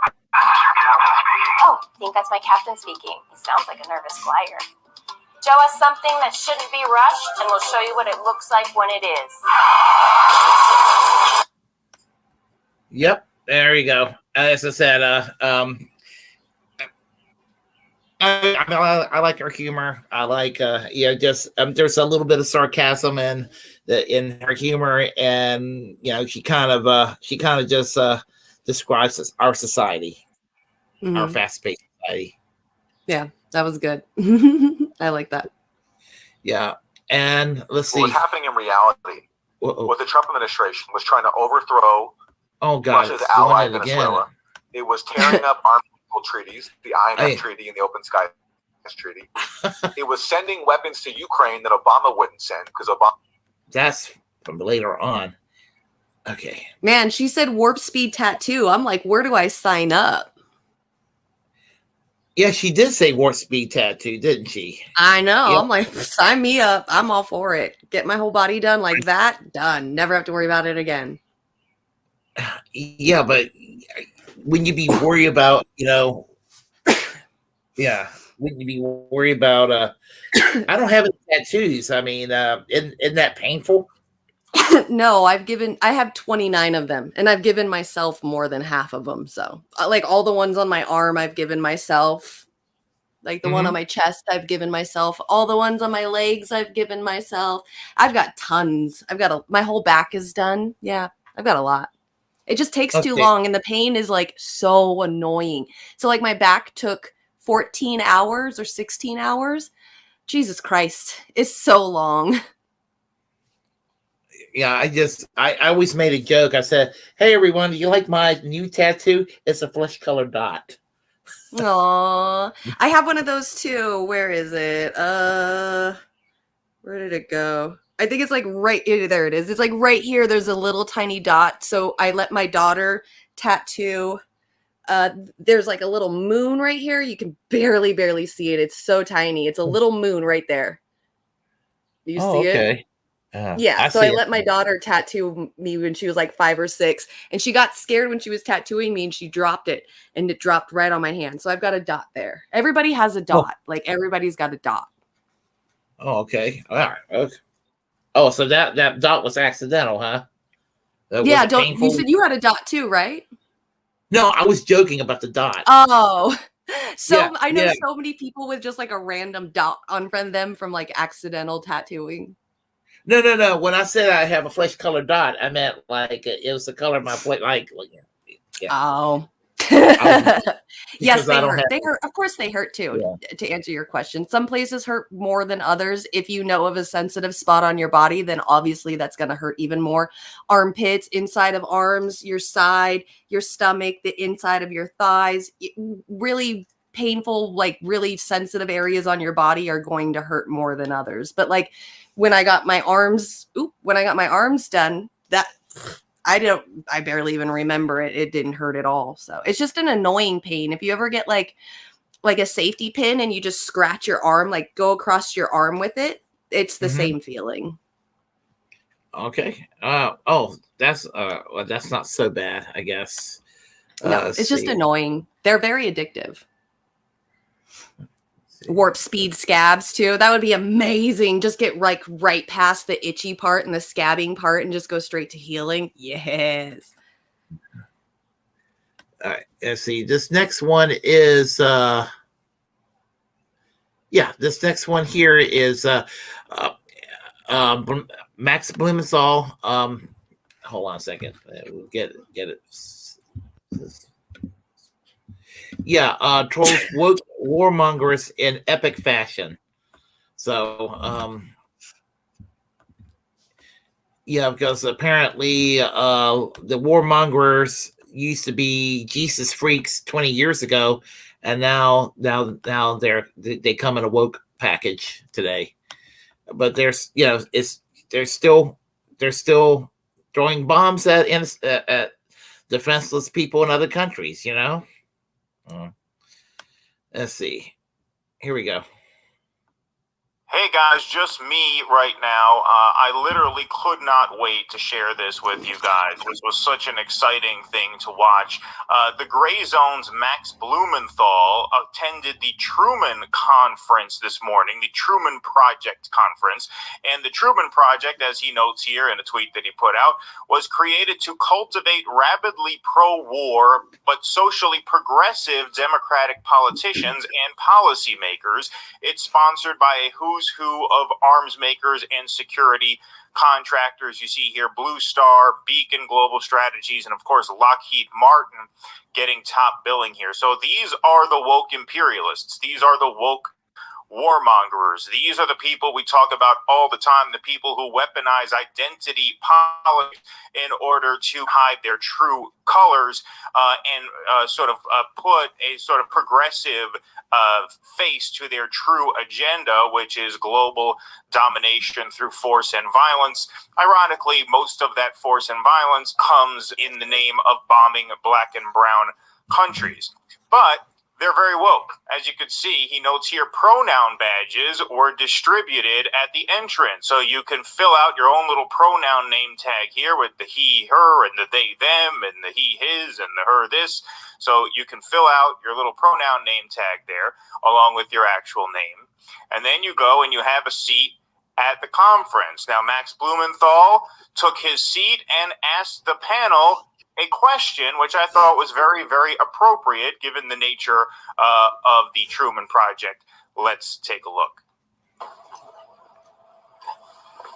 Hello, Max Blumenthal, the Gray Zone. My pronouns are Trump Russia. Lockheed Martin has been identified as diverse employers in the country, and I was wondering if you knew by any chance how many products or weapons produced by Lockheed Martin diversity and equity and inclusion bombs have been dropped on the children of Palestine, Yemen, or Syria. And also, do you happen to know off the top if any non-binary U.S. Navy divers were used in blowing up the Nord Stream pipelines? Ooh, good question. Thank you. If anyone has that information, feel free to you can give me the scoop too. See, so they were obviously not too amused by that, but I certainly was. Chef's kiss for Max Blumenthal there. That's about as good a job as he could have done. That is some of the most epic trolling I've seen in quite a while, just calling out the blatant absurdity of their hypocrisy right to their face, right from the get-go. My pronouns are Trump, Russia. I wonder if he wrote that on the name tag. He should have, actually, but that could have blown his cover, I guess, if he was trying to catch them by surprise when he asked those questions. But once again, you know, just the absolute absurdity of these people to come up there and pose as these socially progressive actors when people on the receiving end of Lockheed's products, if you will, are for the most part, like I mentioned earlier, black and brown people in poor countries around the world. So that is just about as epic a piece of trolling as you can do. Perfectly planned, perfectly written, perfectly executed. A 10 out of 10 for Max Blumenthal. Well done, sir. Thanks all for watching. Please clap. Yep. That was good. That was way too good. I love cracked that. up like that. My pronouns are Trump and Russia. Right. And inclusion bombs. Did you hear that one too? Inclusion bombs. Yeah. That's so great. That is such a good way to use their own virtue signaling against them to bring up real goddamn issues that we are dealing with in this country. Oh, that like what's his name? Oh my God, Keaton. I forgot his name. Keaton. I should remember that name. I know someone that name. Like Keaton said, chef's kiss. That was beautiful. I fucking loved that. That was good. I thought I saw that earlier, but I didn't hear the I identify part. So, because I love that shit. That shit's so funny to me. Because I always tell people, I'm like, I identify as chocolate, Hershey. Yeah, I usually tell people I identify as Northern England. Or I identify as an alien, an ET. Yeah. That's another one I like. Yep. Yeah. Yeah, I wasn't meant to be born in North Carolina. I was meant to be born in Northern England. I really felt like so, but right. Yeah, so that's how it is. So, and kind of like a part two from Turncoat Don, of course. Okay. I can never get enough of Turncoat Don. Right. And apparently Rachel Maddow had not really had Aaron Maté and Max Blumenthal from the Gray Zone on. So but it's really just Turncoat Don just being snarky about the whole thing. So yeah. These are what we call deep fakes, but they're good. Exactly. What was happening in reality was the Trump administration was trying to overthrow Russia's ally, Venezuela. It was tearing up arms control treaties, the INF Treaty and the Open Skies Treaty. It was sending weapons to Ukraine that Obama wouldn't send because Obama deemed those weapon shipments to be too escalatory. It was conducting exercises on Russia's borders. It was bullying NATO states to spend more on their military. And Maddow and everyone who followed her lead had to ignore all of these developments. Trump in real life escalating tensions with Russia because it undermined her conspiracy theory that really Putin was giving Trump orders. And she supported it. I mean, the job of people like Maddow or the whole Beltway press corps is to push the policymakers and the president to be more warlike.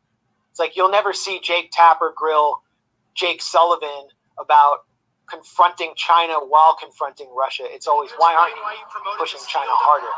So that's the job Maddow played with, just bonkers lies, and she was doing it for fame. She was doing it to get what appeared to have been a pretty lucrative speaking gig today, in which she delivered a really insane, boring speech, basically saying that if you're against war, you're a Nazi, and you're a Trumper, and you're a Nazi, and you're being controlled by Russia, just like everyone who was against entering World War II was a Nazi. You're opposed to the Ukraine proxy war. You're a Nazi. I mean, she's just a quintessential example of how liberal Democrats have become pretty much synonymous with neocons, the same neocons they used to oppose back when they were in the Bush administration. And yeah, I used to go on a show on Air America. You did, really? Yeah, I went on several times, yeah. But it was like, to bash the Bush Republicans, and everything was so simple then. It was like Bush was for the Iraq war, the Christian right and the right-wing base was for bombing the Muslims, and there were some Democrats who were against it, and it turned out they were just against Bush's Republican war, and then as soon as Obama got in, the whole dynamic began to flip on its head. And then, one of the things that really made me want to confront her was her attack on the Rage Against the War Machine rally, which was just so disgusting. Yep. Yeah, she did attack Rage Against the War Machine too, and it just makes me mad because a decade ago I used to watch Rachel Maddow on a regular basis. At one time, it's amazing.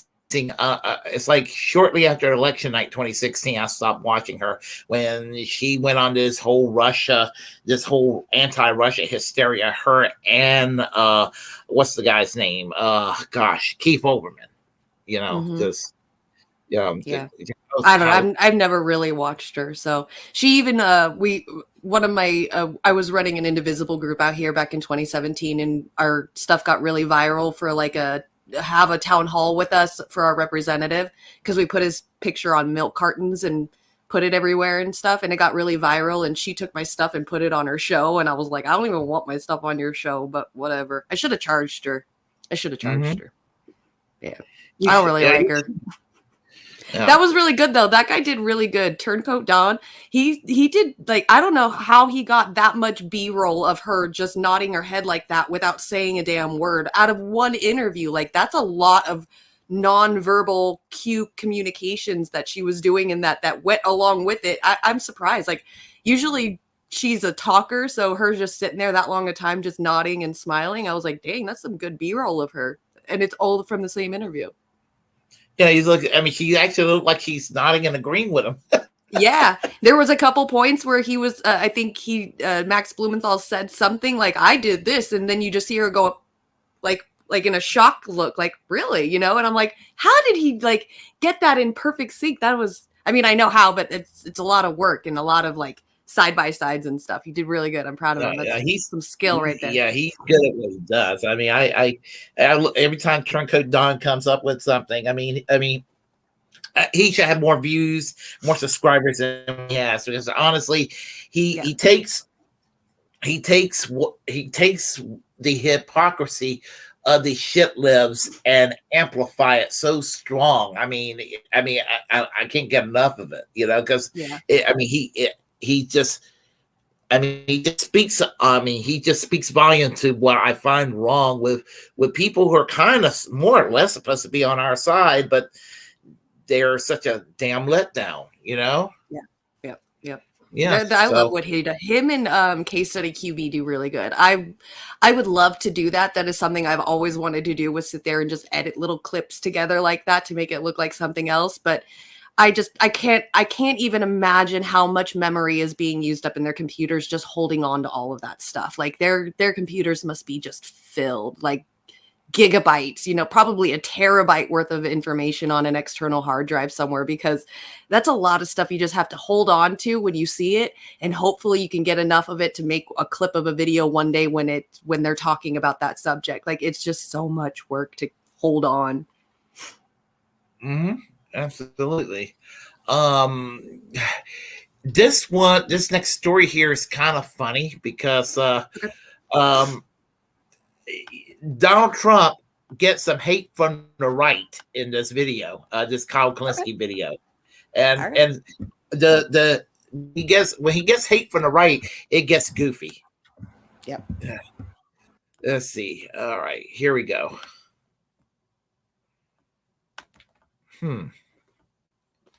Okay.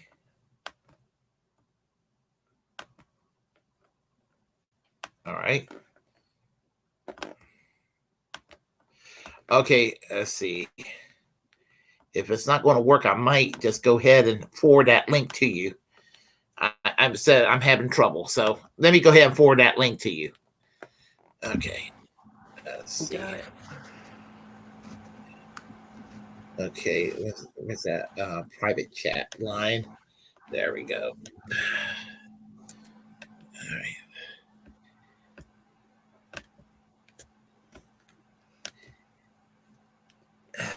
Right, I got it forward to you right now, and okay, I'm gonna. And Jimmy, I am going to also take a bathroom break right this second, so I'll be right back in a moment. You got it. You got it. I'll be very fast. All right. What's up, you guys? John, I haven't seen you in like a long time. How are you? I hope you're doing good. I don't know if I know anybody else. Hi, Jamon. Sherry, good to see you. Thank you for coming by, Sherry. I miss you. Mike B, thanks for stopping by too. I hope you guys are enjoying the show. He's lucky that I've had a show before and I can be on a show by myself, or else I'd be freaking out right now. I hope you guys are all doing good. I miss you all. I miss hanging out with you guys. And I don't watch too many of the YouTube videos of small little streamers much anymore. It's so sad. But good to see everybody. You smoking, John? Smoke time? That's what I need to be doing. Playing some video games and getting stoned. Sorry, I'm looking at your guys' comments. Didn't mean to look down. What's up, Yona? Look, brother Yona's in the chat. What's up? I saw your song today. I'm so excited. I shared it. I shared it on Twitter. It was so cool. I'm excited you're still out making music. I miss the shit out of you, brother. I'm back. All right. Okay, I guess we'll get started. All right. Okay. Do you want to start from where it started out, or do you want to start from the beginning? Very beginning. You got it. Okay. Doing today. I say that like I can hear your response. Is going after Trump in a unique TV host. We have a Blaze TV host who is going after Trump in a unique way, some might say. Nothing but fun. Nothing but fun. We'll dive into that. We also have Fox News being outraged and accusing liberals of trying to make the world a better place. I wish I was joking, but this is what the arguments have now boiled down to. Quite explicitly. quite literally, it's like, how dare you try to make the world a better place? We're also going to get to, there's a new report that just came out, which talks about school districts in Mississippi, which are still, to this day, just as segregated as they were in the 1940s. Astonishing stuff. And then also, there was that huge deficit reduction deal. He's like, which did get passed. The talking Republicans about the morning were pretending stuff. they were trying to do. So we'll talk about all that and much more. By the way, shout out to Listen and Audio. Blaze TV host Steve Deese is a questionable character. You know, there's like a hierarchy of right-wing hosts. You guys know the gist of it. You got like the Ben Shapiro's and the Steven Crowders on the top. They have the most subscribers. They get the most views. Maybe you have like Matt Walsh is one tier underneath them. You know, Tim Pool is probably in that top category somewhere. But you have some guys who are honestly not even like C-listers, maybe not even D-listers. This is like E or F tier. This guy, Steve Deese. I think he's been on, you know, he was on Fox News in the past, I believe. We've covered him like a handful of times, but he's largely irrelevant. But this one was just too much fun to let slip by. So here he is. I mean, I don't know overall if he's Team Trump or Team DeSantis, but certainly the takeaway from this clip is that perhaps he's landed Team DeSantis. So look at this criticism of Trump. Man, this primary is getting good. Because otherwise we wouldn't know what Trump thinks, because he's releasing statements on literally every time Ron DeSantis blinks. Trump has a statement at Truth Social. We are way past dude code violations, frankly, into homoerotic territory for one guy to be stalking another man and his actions this much. You just cannot be hetero unless you're a sociopath. You cannot be hetero and be this obsessed, all right, with another man. Is there a special machinations? You just can't do it. Is there a special dispensation during Pride Month? No. If anything, you should be more aware that we're looking for things like that.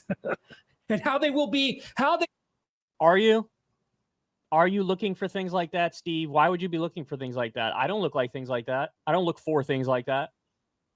Why are you looking for that, Steve? I'm curious. Why are you looking for that? Seems a little strange. will be classified in this month of all months. All right? It is what it is. It is what it is, yes. Man, the DeSantis people are getting so desperate. They feel like they can't take down Trump. They just throw whatever they got against the wall, and it doesn't stick. And so now they've gone to, oh, yeah? Well, Trump is like, he's pretty gay. You know, he's gay. He's gay and stuff, bro. He likes dick. Our big wet boy loves dick. He loves throbbing cock, bro. That's what I think. I bet his own audience is watching this like, huh? He releases a statement every time DeSantis does it. He does that to everybody when they're his number one target. What you think he like let Jeb Bush off easy when Jeb Bush was his main opponent? You think he let little Marco off easy when little Marco was his primary opponent? What are we talking about here? Or do you think he was gay for them too, right? Like, what's the argument? You're like commenting on the stuff he does. It's almost like you're running for president. Or, I mean, it's almost like you're gay or something, bro. I don't hesitate to accuse people on the right who are acting a little sus, as the kids might say, of being a little sus, being, you know, hiding some stuff about themselves. So I don't hesitate to pull that trigger. But the fact of the matter is, Trump never gave me those vibes, man. There's a lot of criticisms I could levy at Donald Trump, and I do, and I will. I'll continue to do it. But that he's in the closet is most certainly not one of those things. You could definitely say he's a sexual predator, right? I mean, there's got to be, over 20 different allegations of various kinds of sexual harassment, sexual assault, even claims as severe as alleged rape. But secretly gay is not. And by the way, okay, even if he was, see, in his circles, that would be like, oh, we definitely can't vote for you now. So, increasing the drone strikes over 400%, massacring a young American girl with your first military raid as president, ripping up the Iran agreement, ripping up the Paris Climate Accords, being overall a horrendous president who sat idly by while, a pandemic. I guess that's not fair. He did do Operation Warp Speed. He did do the vaccine, cutting taxes for the rich, whatever. The list goes on and on. Destroying the Consumer Financial Protection Bureau. That totally cool. In fact, I support it. But he might be gay, bro. He might be gay and stuff. So I can't. Gay? Come on, man. This is like middle school level attacks. It's amazing to me that these guys think like this will work too, right? Like, you think you're actually going to take him down a couple pegs by claiming that he's gay? He's secretly gay? No, he's just currently butchering Ron DeSantis. That's what he's doing, because that's what he does. He's like a heat-seeking missile. Whoever's in the second position, he's going to go for, and he's going to make their life miserable. If, by some miracle, Nikki Haley tomorrow rocketed her way into second place, what do you think's going to happen? He's going to unleash the hounds of hell on her. And I guess then they could go out there and accuse him of being straight. Right? Like, why are you attacking Nikki Haley? Is it, you just want to fuck her, bro? Is that what it is, bro? You just want to have sex with her and stuff? Whatever. By the way, Steve Deese of all people. Now, maybe this is unfair. I don't think it's unfair. Maybe it's unfair. But, like, you know what I'm saying? Like, Steve Deese. Steve Deese. More like Steve D's nuts. Dude, look at you. Listen to you. I don't remember off the top of my head, but I'll just put the challenge out there right now. Go to Google, type in Steve Deese gay, or just go to the Secular Talk search bar and type in Steve Deese. See what stories we've covered on Steve Deese. I'm sure he's had moments where it's like, because he seems like one of these guys, like Ted Haggard. Remember Ted Haggard? Where he would preach from the pulpit and scream and talk about how, being heterosexual is moral and just and gayness is wrong and evil. And then he got caught in a motel room doing crack cocaine off a hooker's ass. Or Larry Craig, right? Tapping his foot underneath the stall in the New Jersey Turnpike, trying to get a little sucky $5 off some other dude, right? Like, it's this silent sinner scream the loudest. Silent sinner scream the loudest. That's the old saying. And Steve Deese, you look like you got some demons, bro. You look like you got some demons, dog. So anyway, this just shows you the main takeaway here is this is how desperate the DeSantis people apparently are. And I didn't even know this guy was a DeSantis supporter until this clip, but this is where they're at. They feel like they can't. Nothing we do makes a dent on Trump. So what if we just called him homosexual? Is that going to work? I got bad news for you. Not even close. Hey, y'all, do me a... Nope, I don't want to hear it. I don't want to hear that part. Yeah. But no, I hate to agree with Kyle Kalinske, but I kind of agree with him. I mean, usually when people are out there calling somebody else gay, it's usually projection. If some dude is going around talking about some other dude being gay and like how much dick that guy likes, it's usually a secret, like he's projecting of the fact that he probably likes dick himself. Usually is how it is. Normal straight guys just don't think that stuff. Like, they don't think about other people's penises, It's just not normal. Like, if you're a man and you're thinking about another man's penis and acting like you're grossed out, you're secretly into it. It's just how it is. Sorry. Do you hear, let's see, when you hear these conspiracy nuts talking about the grooming and all of that, it's just like, it's kind of like, they're so obsessed with things and evidence that are just not there, and pointing fingers at people who are not, going with the entire LGBTQ community. It's like some of these people are going to get caught down the road, basically doing what they have accused others of doing, and some have already. They sure have. That's what's so funny about it. It's so funny because if you think about it, a lot of these men that do that kind of thing are usually like white Christians. And if they would just look in their own religion, they would find that grooming and stuff is actually a lot more in their own religion than it is in the secular world. So it's their own teachings they don't want to learn themselves. And their own teaching is, why worry about the finger pointed at you when I should be worried about the 3 pointed back at me? Or why worry about the stick in your eye when I have a log in mine, kind of thing. So it's always like that. They want to go out and point at everybody else and not admit to the fact that they're probably that too. Yeah, and not only that, I mean, they, you know, the people they point at, they, you know, I mean, you know, when they point at the average person who's in the LGBTQ community, they're pretty mainstream and living their lives, but usually the ones who point the fingers, they're the ones that they're the bad apples themselves that are doing the demented things that they accuse the entire community of doing. If that makes any sense. Absolutely. Yeah. I mean, it's not like they're married and they're having a loving relationship with somebody of the same gender on the side. It's usually beyond that, you know. I mean, which that would be understandable. I mean, you know, whatever happens, you know. But I'm just kind of like, no, throwing. What's the saying? Those that throw stones at glass houses.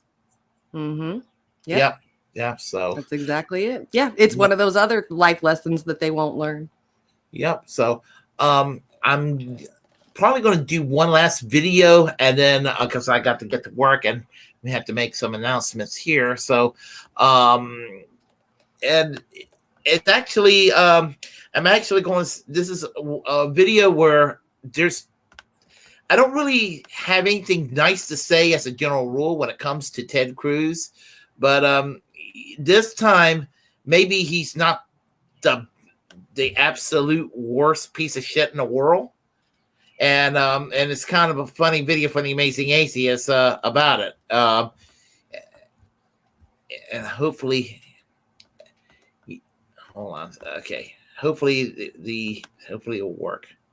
Oh yeah, it may. So, for the first time, I think in American history, definitely for the first time in his life, Ted Cruz has done something not horrible. He's come out against the horrific law in Uganda that sentences gay people to death. Uganda has had a massive anti-LGBT crackdown, and they are now executing people simply for being gay. So if you're a Ugandan person who happens to have a loving relationship with a person of the same sex, the state can now murder you. So it is state-sanctioned murder for sexual orientation. And Ted Cruz, this law is so evil, so despicable, so backwards that even Ted Cruz, the literal human embodiment of repugnancy, has come out against it. He says this Uganda law is horrific and wrong. Any law criminalizing homosexuality or imposing the death penalty for aggravated homosexuality is grotesque and an abomination. All civilized nations should join together in condemning this human rights abuse. Hashtag LGBTQ. Oh man, Ted Cruz done gone woke though. So then someone said, independent media personality Jenna Ellis openly disagreed with a pro-LGBTQ tweet from Ted Cruz that said the Ugandan penalty for child is too harsh. Fix that for you. Jenna, not sure why you're defending this barbaric Ugandan law. It imposes life imprisonment for consenting adults to engage in gay sex. That's ridiculous. You or I may not agree with their choices, but consenting adults should not go to jail for what they do in their own bedrooms. Like, you would hope that maybe the fact that someone as despicable, someone as vile, someone as disgusting as Ted Cruz actually being so shocked by a development in the world that even he has to come out on the right side of things and say, you know what? This is the one time where I'm not going to be a piece of shit. You would hope that others would follow suit, but instead you get shit like this. Ted Cruz, do you believe civilized nations should make any laws regulating sexual behavior? Yeah, I mean, they should make some. Should polygamy be legal? Yes. What about public promotion of prostitution? Yes. Pornography? Yes. Or puppy play? Yes. Would you outlaw pride media content targeted at kids? No. What is your line? I mean, my line is, once again, sexual activity should be engaged in by enthusiastically consenting adult partners. And that's it. I think that's a pretty fair line. I think that's where the line should be drawn. I think when you start to try to control, like, no, polygamy, what? more than two people. I mean, wait a minute. I mean, if you're against polygamy, then you're basically shitting on the Bible, because that thing is full of polygamy. Prostitution, I mean, that's legal in countries all over the world with no ill effect. Pornography, that's already legal. Puppy play, what? Who gives a rat's ass? Some dude's like, I'm a dog. Who gives a shit? What does that do to you? Does that make your Frosty at Wendy's turn sour? Like, what happens? What is the consequence to your life? Nothing. And then Pride Media content targeted kids. I mean, I don't know if you know this, but there are kids who are, like, gay. There are kids who are trans. So, yeah, I mean, like, as long as the content is child appropriate, who gives a shit? Like, obviously, like, you don't bombard kids with, like, super sexualized imagery or something. But if it just says, like, hey, if you like boys, that's okay. Hey, if you feel this way about your gender identity, that's okay. Like, that's fine. Absolutely. What the is wrong with that? Just like, hey, you don't have to feel like shit just because you feel different from other people, kid. Is that a bad message? I don't think it is. There's another response from Anthony Sabatini. This is your Memorial Day message, LMAO. How about focus on America for once in your life instead of prompting conflicts overseas? You're a globalist shill who voted several times to give $100 billion+ to Ukraine. You are an American last, swamp creature. Cut the shit. I mean, Ted Cruz, for literally his entire life, has towed the line of these people. Ted Cruz, for literally his entire life, has shilled and sucked the dick of conservative values and promoted them everywhere he goes and promoted America first and all that stuff. He has been the consummate right-wing douchebag. And the second that he just says, like, I think this law that sentences gay people to life in prison or death is a bad law, all of a sudden this is what he comes up against. This shit. Like, oh my God, you just hate America, you're a globalist shill. I'm going to bring up Ukraine, even though that has all to do with this. And then finally just, I stand with Uganda. This CCG Bryson, I think I've seen this account before. I think this guy has like something of a name, right? This is a dude with some name recognition that just said that two gay people who fall in love with each other should be murdered by the government. This guy is a piece of shit. And, you know, any bad thing that happens to him is totally justified. 100%. 100% justified. Anyway, that's what's going on in the world of Ted Cruz. Any questions? Ted worked the phones for Trump with Donald's cock in his mouth. He is the ultimate conservacuck. I would have gone with cuck-servative, but whatever. How dare Ted Cruz speak out against genocide? Yeah, I know. What a monster. That's Uganda's business.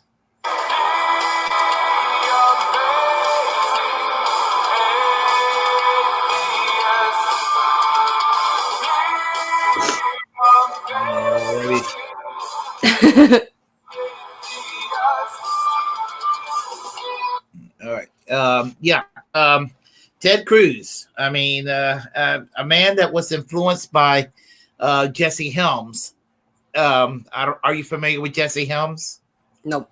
Yeah. He was like one of the most right-wing senators in the United States Senate from the 1970s until he retired in 2003. But anyway, and Ted Cruz was inspired by him. And guy was like one of the biggest homophobes you can imagine in the 1980s. I mean, he was like the poster child what it was to be he was like the political face of homophobia in the 1980s, Jesse Helms. And Ted Cruz was inspired by the guy, but he had enough empathy that, like, well, killing them is not cool. And my question is he being based right now? Is Ted Cruz actually being based right now? Or is he just using that as an example so we can go to war with Africa? Because we've been really re-interested in Africa recently, especially since Wagner Group has been going there a lot more recently within the last 6 months or so. So it seems to me like, because see, the thing is Uganda, the only reason, well, the main reason why they have giving executions to gay people is because of westernized Christian religion has gone to those countries and has taught them that being gay is wrong. If you ever see, I think it's a Netflix series called The Family, that teaches you about how they spread their Christian religion throughout the entire world, how people in politics are a part of this secret family. The new show called Happy Shiny People that has to do with the 18 kids and counting, which is the FLDS, the Latter-day Saints and all of that. Their IBLP leader is doing the same thing, going to other countries, teaching the religion that gayness is wrong. So it doesn't seem right to me that if Ted Cruz is so has been inspired by that person, is a Republican, is a Christian, believes in all this stuff. I even think he's a part of the family. I don't see why he would be like that with Uganda in East Africa unless we're wanting to go to war with them. I think it's all the above. I think that there is that because he is a foreign policy neocon at the end of the day, but it's not necessarily the first time he's been accidentally correct on an issue. He is opposed to torture. He is opposed to what they call enhanced interrogation. When Donald Trump and Ted Cruz were at each other's throats in the 2016 primaries, Donald Trump criticized Ted Cruz for being opposed to torture. So, and because his father was tortured by the Cuban government back in those early years, and because of what his father went through, I guess it was an empathy factor. So he said that he was supposed to torture. So, it could be that maybe he is, maybe his better side showed up. I don't know, I don't like Ted Cruz. I never liked Ted Cruz. I think he's one of the slimiest politicians around, No matter how cool he tries to look with a beard, even though, Yeah. Have you ever seen the campaign commercial where he's out with one of the guys from Duck Dynasty, Phil Robertson? No, I have not. Oh my God, it's really, really funny. He's out there and they got themselves painted with the camouflage and everything, and they're shooting ducks from the sky. And they're sitting there talking politics, and you hear that little duck call wah, wah, wah, wah. In the background. It's really it's just a cringy commercial. Jeez.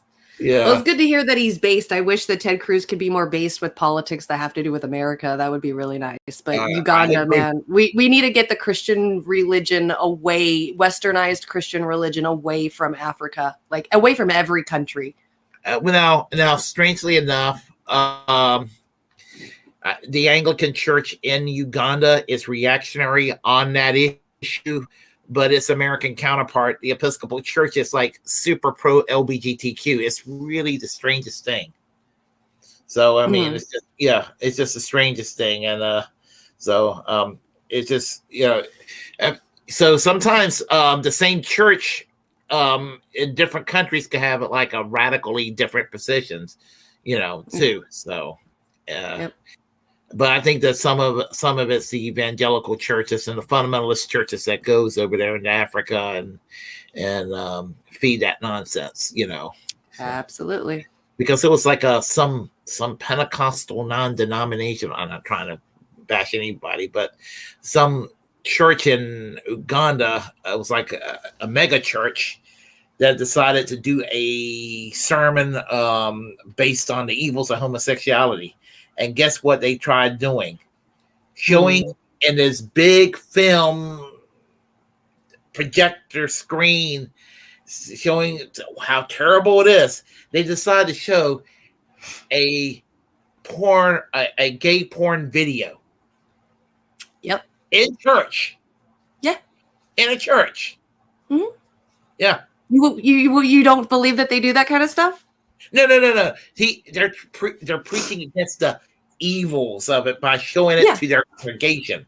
It's just like you're showing. So one time, one Sunday when I went to church when I was about 13 or 14 years old, they brought us, all the kids and all the adults and kids, into the main sanctuary because we had a special speaker, and he talked about the evils of abortion. And up on he pulled down the big old green screen in front of the whole congregation, put up some the photos that went up onto the screen, and they were pictures of little baby feet hanging outside of trash cans.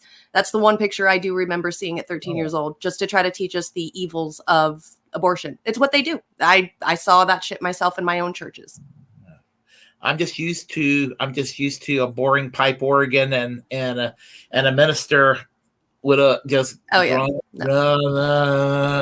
we had it all. Yeah, even my own youth group, my youth group pastor had some of us kids go up to the front and reenact the Columbine shooting, because back then there was a myth that one of the Columbine shooters went to a girl and asked her if she believed in God, and she said yes, so he killed her, and so she was known as a martyr for Christian religion. And we were told that that's who we wanted to be like, that we should give up our lives for God. And I actually just within the last few years found out that actually that whole story wasn't true, and the Christians made it up to, I don't know, to us. But I sat on stage and was crying like I felt like it was real. I really felt that emotion. Come to find out, none of that stuff was real.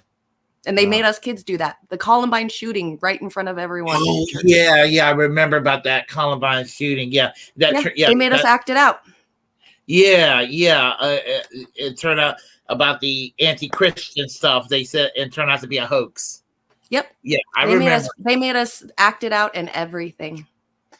Yeah, I remember people were talking about the trench coat mafia. I mean, they were just going nuts back in 1999 when that happened. I think it's the Pentecostal kind of Christians. They're the ones that don't mind showing you videos and pictures of the most brutal thing to get you scared of it. Absolutely. They used to read us Revelations all the time to get us scared, to think that the end times was coming soon.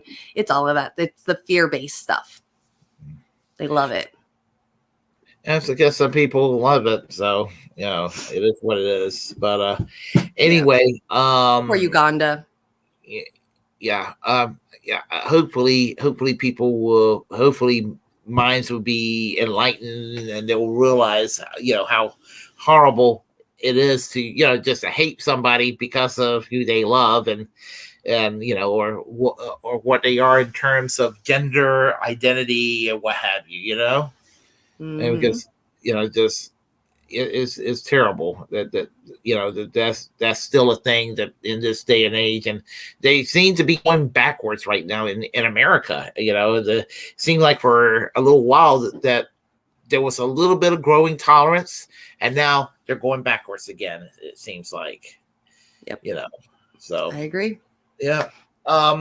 We have an announcement we got to make to everybody. So we made it the announcement on the Secret Show. So I'll let you make that announcement this time. How about it?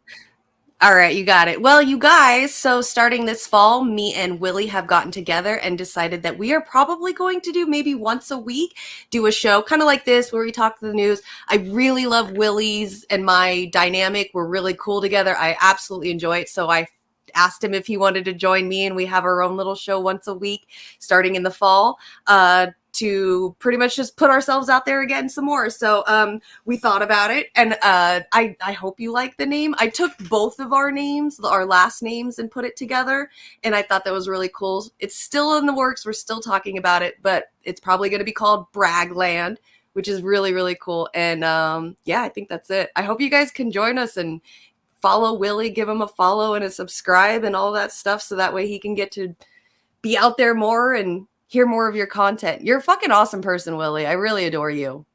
Oh, and likewise, last year when I first discovered Whaat, I came home one morning from work, and you just happened to be on my feed on YouTube, and so I started watching your program. I said, you were criticizing Candace Owens, so I was just like, let me see what you got to say about Candace Owens, and I started watching that. I was like, okay, I like this show. That's right. That's right. Thank you. Thank you. Yeah. We'll have some more fun with that with our own show too, because we'll talk about politics and stuff. But I really love bringing in some like YouTuber drama and stuff. Like right now, I think Colleen Ballinger. She used to be known as some like weird, crazy YouTuber. She's getting like all kinds of slack right now. We would be able to talk about that. Like I think we should have some fun with it too. I think it should be drama and silly goofiness and all kinds of just to talk about subjects that are really important, but also have a fun break at the same time. A good balance. Yes, absolutely. I agree. Yeah. But part of my problems, I'm like so grim, like politics, hard politics, Yep. It's so hard to keep up with everything when you don't want to, because there's just some things in the news where that's all they put out all day long and you can't get anything else. And it's really hard. And that's when you're really digging and getting into the dirty work of trying to find something other than the Titanic submarine has gone missing for 4 fucking days. It's nuts. It gets too much. So having other things to be interested in is a lot of fun. So you get into other things where you can be like, okay, I like this. Let's watch this for a few days. This is cool. Yeah, I was going to do one on the Titan, and I was going to do one on Cornell West from Jimmy Dore, but we were constrained with time and all of that. So and let's see. I guess let's see here. Everyone, be sure to follow Jimmy. I have her information down in the description box below. Be sure to help her out. Subscribe to her follow her on Twitch and on YouTube. Help her get up to 100 or more. And so I've been trying to spread the word out, Jimmy, about your platform there. So I know I've still been contemplating whether or not I still want to do my show or not, and I decided that the universe told me that they want to leave it up to you. So if you can get me 100 subscribers, then I'll get back onto my show, because I wasn't sure if I wanted to do it. But if I can succeed to at least just 100 subscribers where I don't have to worry about anything on Twitch, I'm golden. I'll get back on. But until then, I'm just like, I don't know. I'm enjoying sleeping all day. Yeah, during the hiatus, you could just kind of take it easy until that 100 is built up. Exactly. All right. So, all right. And I will say hello to everybody else here on the chat line, but I do have to get to work. So I think the only new one on there that has come up since we last talked to him was Yona said hi, and Yona's been talking in there, but me and him are just talking back and forth in the comments, so you don't have to read that out. All right. And hey, Yona, how are you? Let's see. And I know Mike B. I saw him up earlier. So, okay, everyone. I got to talk to you real quick in a second, Jimmy, when I sign off here. So, everybody. What's up, Les Bones? Sorry, Les Bones just came in. He said who booked the squirrel to be on the show. Hey, Les Bones, how are you doing? Sorry, I keep changing my name. Oh, Jimmy eats squirrels. Oh, I didn't even notice that. Oh my goodness. Oh, I keep changing it. I'm just having fun with it now because I don't want to save the world anymore, but I haven't figured out what I want to be yet. Oh, okay. I you know what? I didn't all this time, the last 2 hours, didn't even notice that. Yeah. I think it was Propagander came up with a couple of them. I'm like, yeah, I'm gonna steal those. Oh my God, Propagander. Yeah, he's quite a troll. Yeah. But he comes up with good names though. I'll give him that. Yeah. Oh, What's up, Les Bones? Yeah. So let me go ahead and sign off right now. And everybody, I'll see y'all later. Take care. Bye-bye.